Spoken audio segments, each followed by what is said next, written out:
বেরিয়ে পড়েছি সরস্বতী পুজোতে মা আর মেয়েতে সকাল সকাল। তোমাদের কেমন কাটলো সরস্বতী পুজো?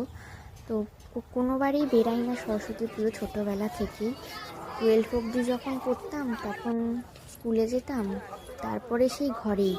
আমার কলেজে তো পুজো হতো না, আর কলেজটাও ছিল কলকাতায়, কোনো ফ্রেন্ড সার্কেলও সেরকম ছিল না, আর কোনো স্পেশাল পার্সন তো যাবে আমার সঙ্গে সেরকমও ব্যাপার নেই।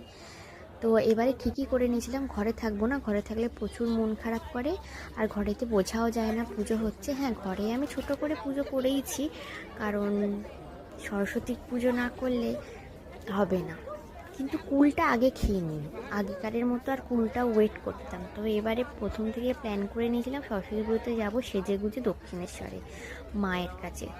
আর তো কোথাও যাওয়ার জায়গা নেই, স্কুল কলেজ ইউনিভার্সিটি সবটাই কমপ্লিট। তো মায়ের দর্শনে গেলাম, খুব সুন্দর মাকে দেখেছি, পাশেই একটা সরস্বতী পুজো হয়েছিল। চলে গেলাম, তারপরে বাড়ি যেতে হবে।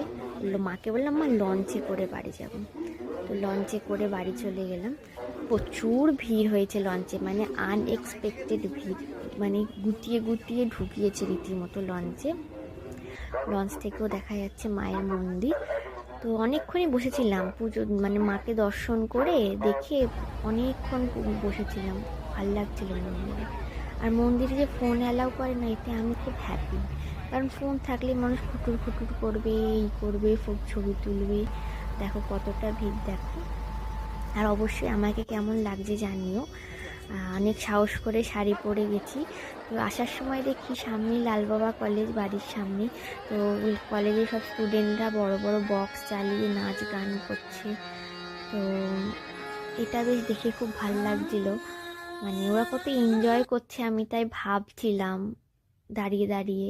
কেমন কাটিয়েছো জানিও। টাটা সকলকে, সবাই ভালো থেকো। একটু তোমাদের হাতের স্পর্শটা দিয়ে দিও, সাবস্ক্রাইব করে বেল বাটনটা প্রেস করে দিও। টাটা সবাইকে।